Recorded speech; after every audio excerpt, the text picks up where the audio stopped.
and welcome to Community Cooking with Cardinal's High School Cafe. We are super happy today. We have with us once again Bryce Nagels, who is the sort of entrepreneur behind NutriTower. Yeah. So let's just talk a little bit, just to get us started off. What is a NutriTower? Well, a NutriTower is a vertical indoor hydroponic garden. So it's an indoor system that's designed to kind of replace like a small backyard garden straight like in the kitchen or in your home. Okay, and when we have indoor, that means that it's year-round? That's right, yeah. So with the winter coming now, like it's pretty nice. Like at home right now, I have all my stuff that's started for the winter. So I'm growing lettuce and a whole bunch of other herbs and stuff like that, like right in my kitchen. So it's nice to have that there and available and fresh. Yeah, amazing. And so one of the things that, we've done this year is we're going farm to caf. We've partnered with Farm to Cafeteria Canada, and we really are getting local. So we do have our own NutriTower at school. We're looking forward to being able to reap the harvest from our actual NutriTower, because you really can't get any more local than 10 feet away, right? So, that's right. But let's go back to the beginning. Tell me, how did you get interested in creating this? Well, I mean, I started gardening at a really young age. Like my mom had a huge backyard garden, and that's kind of, I mean, I didn't realize it at the time, but that really kind of inspired where I am today. I guess at the time I took for granted the idea that things just grew in your backyard, and then as I got older I realized that not many people had that experience, and so part of my passion is to educate people on how food grows and where it comes from, because I think it's a really important part of, you know, creating a better world and environment. Yeah, and I think what I love is the bridge that's happening here, because it's great to say, you know, even with my students, yeah, I'd love to educate them, but when you get in urban environments, it's often hard to find a spot where you can actually educate them. That's right, and also like in the north, like we have winter for most of the school year as well, so it's hard to find the time to actually go through a full growing cycle if you're gardening outdoors only. That's part of the initiative that we're starting now. Like we've found over the past year that our company's really expanded into the educational side of our business, and so we're finding a lot of success putting the NutriTowers in classrooms, because it allows teachers a tool to basically teach kids everything from like starting a seed to harvesting a plant from start to finish, and depending on the age groups you can really get into more of the science of it or keep it very surface. And you know, just from being a mother, and I have a garden, there's a natural fascination with even both of my kids. It's just there's some type of natural fascination with everything that we grow, with growing, with harvesting, with watching the plant grow. And that's from my experience as a mother. But as an educator with the NutriTower, there really is a level of engagement there that I haven't seen with other things, because of the idea that you go from a seed to a leaf to a plant. The students will name their seeds, and they really have they're so excited to see what happens. And I've had guests on that talk about how gardening is an addiction, and I see that firsthand when you get the students get that first taste of how things actually start to sprout, and then they're hooked from there. Absolutely. Yeah, it's definitely it's a type of experience that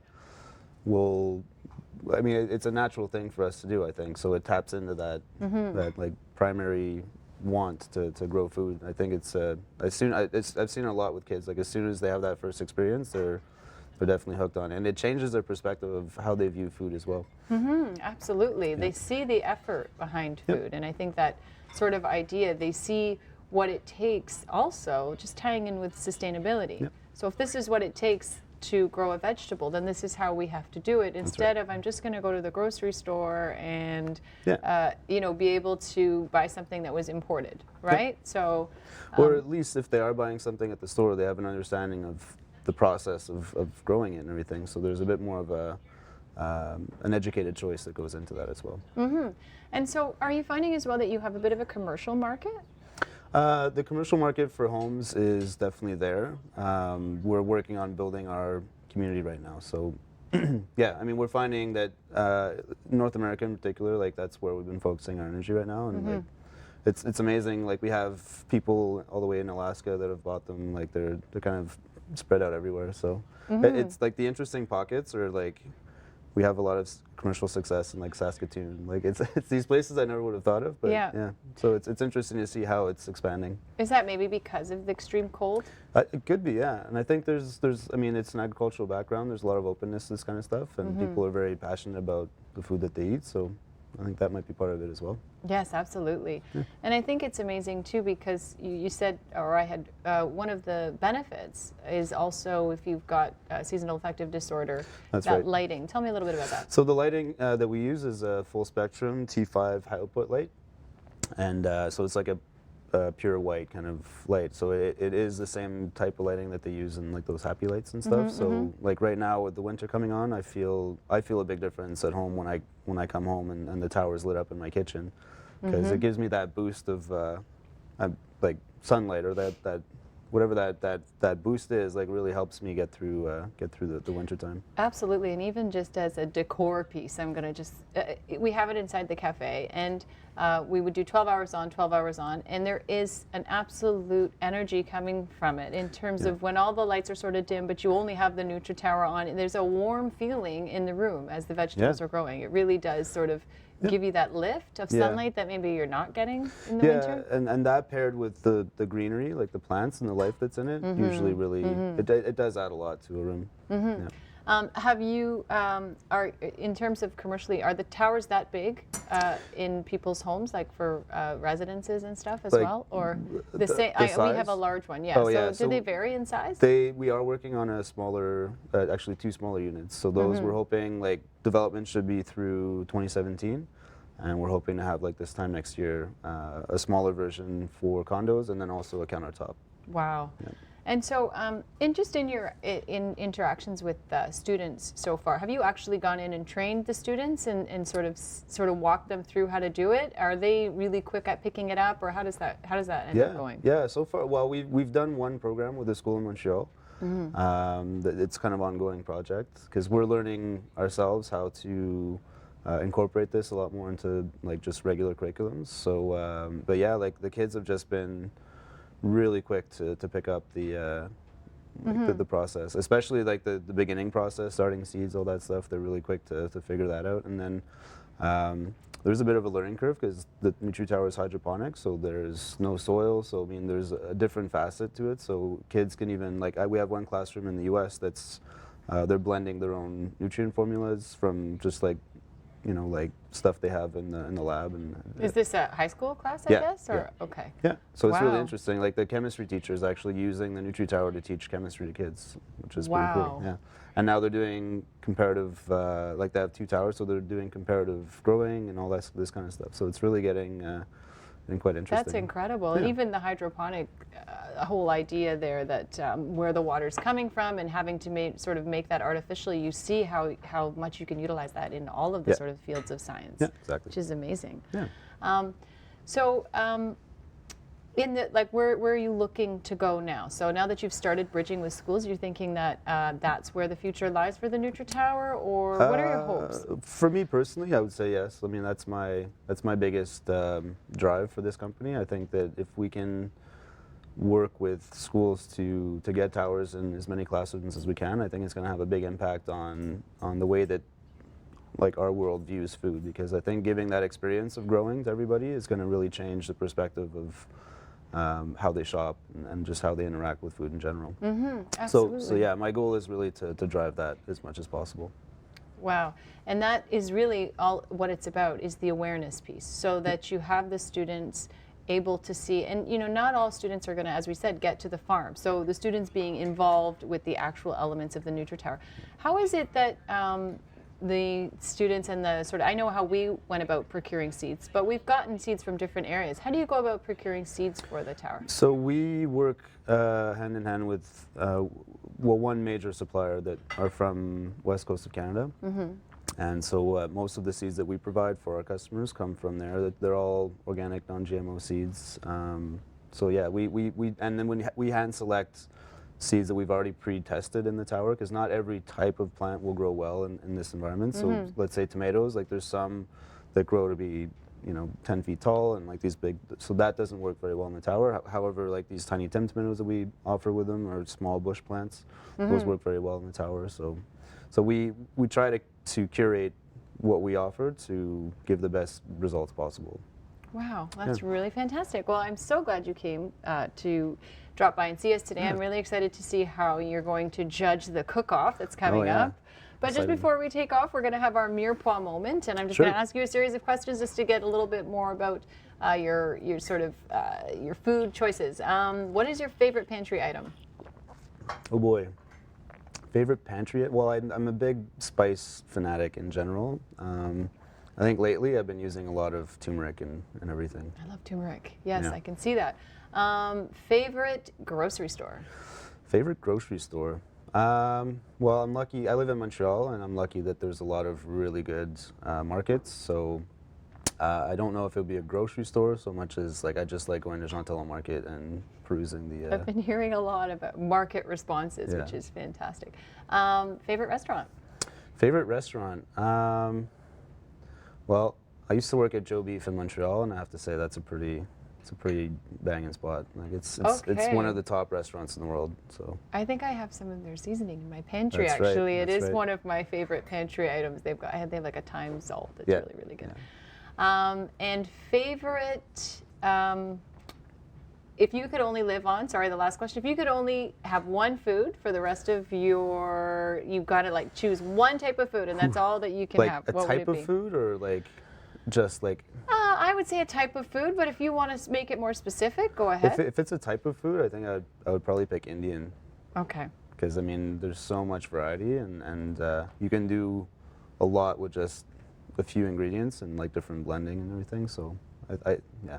I know I always try to pick one, and then I think, oh, but I can't, because then I would have to live without this. So it is a really hard thing to narrow down. But Indian, great choice, love it. Okay, well, thank you so much, and we look forward to you continuing to host and see how the cook-off goes. Stick around; we'll be right back with the cook-off.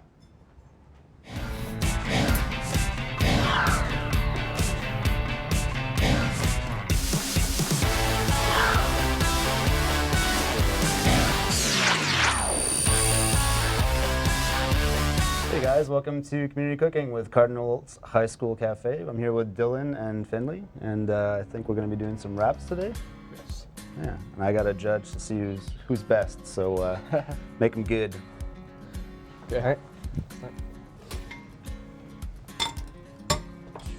Ooh, I need So oil. what, tricky you guys want to tell me a little bit about what you're doing? So I am making a wrap with chicken. I'm gonna put some bacon, some onion in there as well. I think Finley's making it with egg, right? Yes, I'm making mine with eggs, potatoes, cheese, and some chicken breast. Cool. So yeah, awesome. I feel like putting bacon in something like this is kind of cheating. But yeah, I won't hold it against you. Thank you. So how are you guys finding your cooking experience at the school? I'm loving it actually right now. A lot of fun. Get to cook, eat. It's been interesting to say the least when we help out with the Cardinal Cafe. Yeah. Yeah. And does either of you want to move ahead in that field later on in life? Definitely something I'm looking into. Don't know yet. Yeah, I'm not sure myself, but I really do enjoy cooking. Yeah. I find it very fun, and just all the different things that you can make with simple ingredients. It's really fascinating to me. So perhaps I would like to. Yes. Good. At least it's a good skill to have when you get a bit older and you're living on your own. You know, it's like Even if you don't go into it, it's good to learn to cook. If you want to eat instead of eat out. Do you guys find that you've been eating healthier since you've been learning how to cook? Somewhat. I've been eating the same, really. Yeah. So it's not healthy, but it's not terrible. Yeah. So Good. Yeah. I mean, I try to eat the best I can even before. So, Excellent. I'm starving. It's smelling really good. Thanks. So, then with the NutriTower that you built. Yep. So then you have the smaller tower that you're building on the table. Yeah, so the tabletop version is going to be more for greens and lettuce. Greens and like herbs and stuff like that. Right. And the smaller tower version is more for, because the one that you guys have at the school is quite tall, Really tall.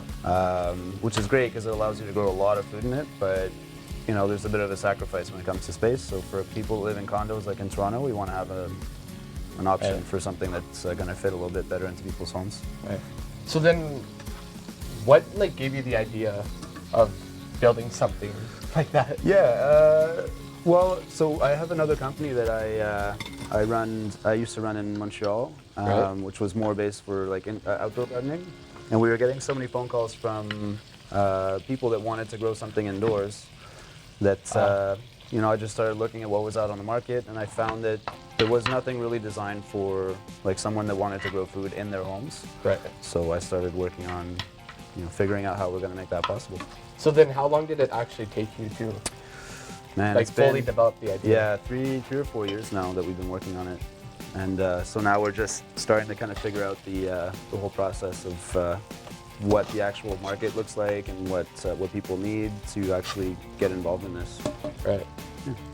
So then, do you find them a lot of people are more say wanting something like this, or I think that the will is there for sure.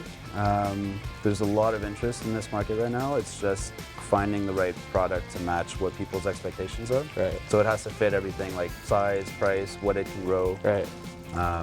But yeah, we're definitely getting there, and there's a lot more awareness that's growing around food these days too. So Right. And so then, when you mentioned the cost, so how do you actually keep the cost down? Because something like that must run high on cost, right? well, the cost to use it or to produce it. To build it and then to sell it, and at that point. Yeah, so that's where engineering usually comes in. So the engineers will work. They've been working really hard to figure out ways to make the product more affordable, just through changing the design a little bit here and there, Right.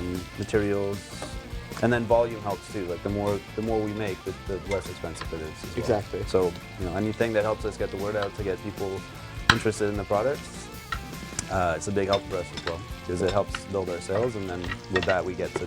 And then more people get known, products known. That's right. So, okay.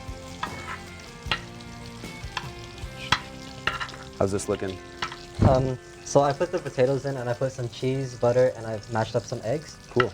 So the butter is gonna give it a nice shine to the potatoes when it's in the wrap, so it looks really nice. And it's gonna also give it a nice buttery taste a little bit. And the cheese is just, the cheese really. Yep. Everyone enjoys that. That's right. And then I'm gonna mash up the eggs a little bit more. I'm gonna wrap it all in, put some lettuce, and then let's see how it goes. Cool. Good. I always have a hard time. You guys have to show me the right technique to actually wrap something properly, because every time I do it, it ends up either falling Yeah. apart or I can't get that nice tight wrap. So basically, you fold it up like this, Okay, like in half. and then one side, Right. and then the other side, and then Okay. yeah. That makes sense.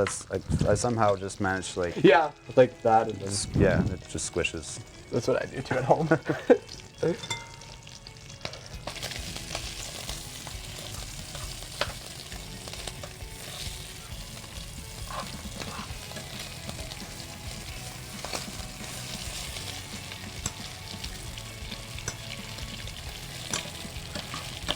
I thought it'd be fun for this year if we have some time, like you guys could get the tower that you have at the school growing some hot peppers, so that way you guys could make some hot sauce. Yeah, that'd be interesting. With the hot sauce. So then, what kind of peppers? Like, Well, do you I've think? grown habanero, I've grown like those Thai chilies, I've even grown jalapeno as well. on the tower itself? Yeah, So- so you can get 24 little plants about this big, but you get quite a few peppers on each one. So Oh, like, really? yeah. The last batch I made, I had like a whole bunch of mason jars full of hot sauce. My mom would have loved that. Yeah. Yeah, because whenever we grow in our backyard, the vegetables and everything, my mom has all the hot peppers and everything all together, and then she'll eat them like right off. Oh, yeah. No, I'm like, I can't do that. that's pretty bold. Yeah. It's coming together nicely here. Yeah. How's it looking, Finley? It's looking good. How's yours looking? Oh, okay. Yeah, I guess. But Bacon. start wrapping it now. Yeah. Wonder if I put too much.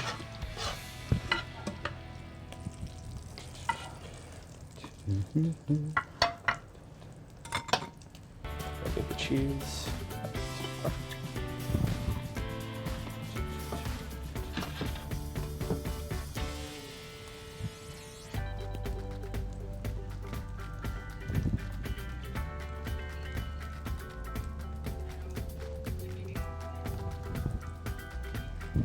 Oh, need some room to get that. Yeah. Yeah. So here, I'll move this. I'll need to grab this. Here's your plate. Oh, thanks. Just I'll like that. set it right there.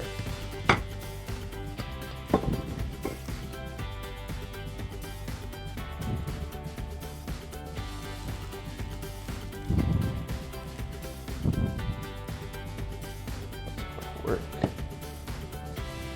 Okay.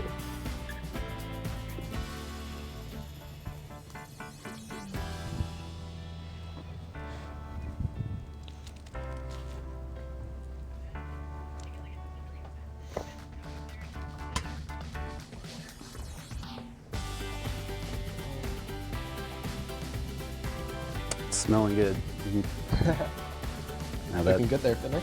I'm not sure if this will work, but I want to put cheese on it right after I put everything else because Sure. if the potatoes are hot enough, Yeah, then it it should will melt melt the it. cheese in the burrito. Because when it wraps together, all the heat's going to be trapped inside, right? Yep. So the cheese, hopefully, will melt the. I mean, the potato hopefully will melt the cheese, but if it doesn't, it's fine either way. I think that's a good plan.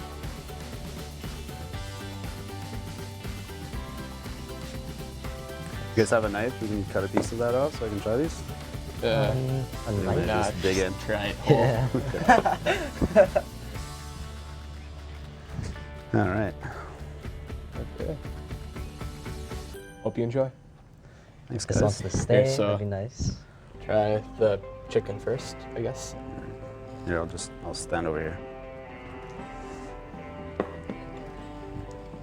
Oops. Doesn't even want to.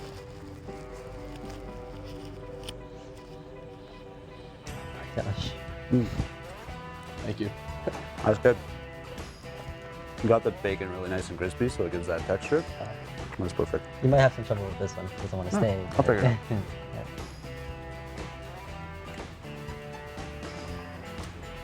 And there's chicken in this one as well, right? Yeah.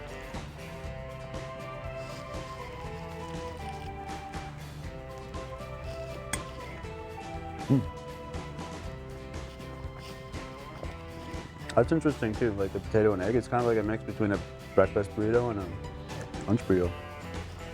Well, you know what? I'm gonna have to go with this one,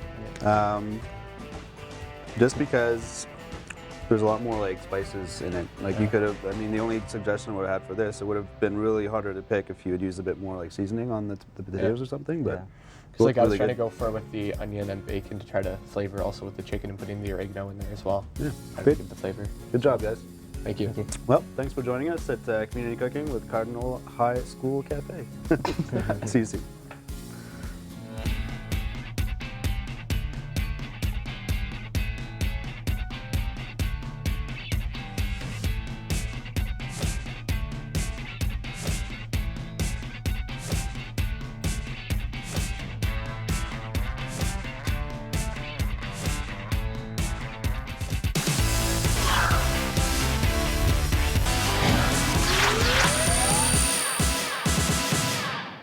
Okay. We're going to round down our segments this year with us talking with a little bit of a rapid fire question period. We call it Okay. the Mirepoix moment. It's something new we'd like to try just to sort of get a basis for our guests and their culinary interests. This is a community cooking show after boy. all. Okay. So we're going to do our series of Mirepoix moment questions. Okay.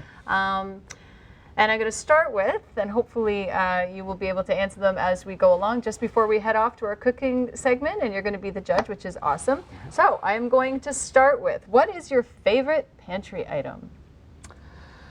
I'm going to have to say coconut milk. Oh my gosh, me too. I Really? love that. That's Yes, yours? I don't know if Wow. I'd be able to pick a favorite, but yes, Okay. absolutely. Coconut okay. milk. Can I tell you why? Why? If I would love to know okay. why, yes. So my wife makes this jerk chicken, rice and peas dish, and I know the coconut milk is a big part of that.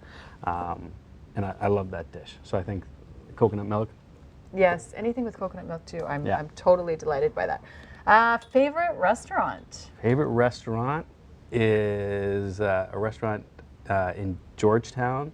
And it's called the Cellar Steak and Seafood, and it is actually located in the basement of an old bank that's probably 150, 200 years old, and they actually have a little booth that you can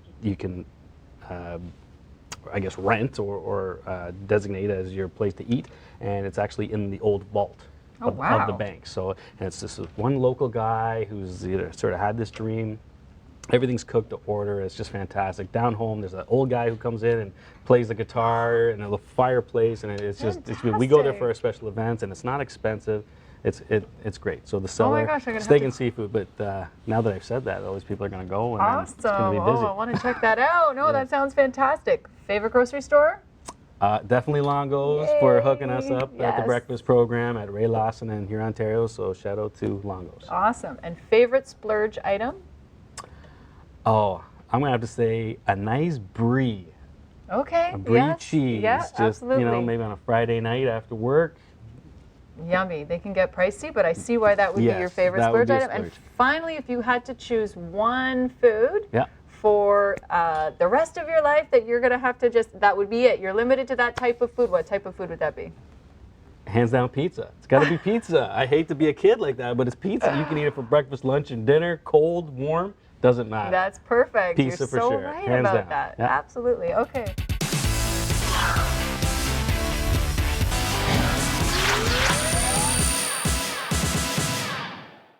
All right, so before we have our next guest with us, I'm going to do what's our Mirepoix that's minute. right. So I'm Okay. going to just fire off a series of questions to you, and hopefully you can just let me know, just give us a little bit of backdrop about you. So first I'm going to ask you your favorite pantry item.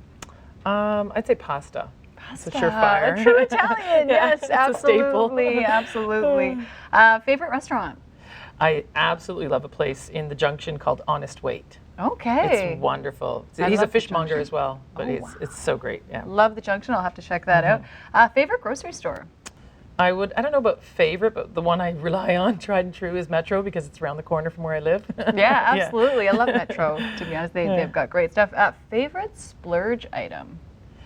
This one, okay, favorite splurge. I would say probably something like shellfish, like lobster or crab. Okay, good. Absolutely. And finally, if you could only pick one type of food and that's what you had to have for the rest of your life, what would that be? French fries, absolutely. It's got to be a potato. That's a first, but yes, absolutely. French fries will work. Yeah. Well, thank you so much.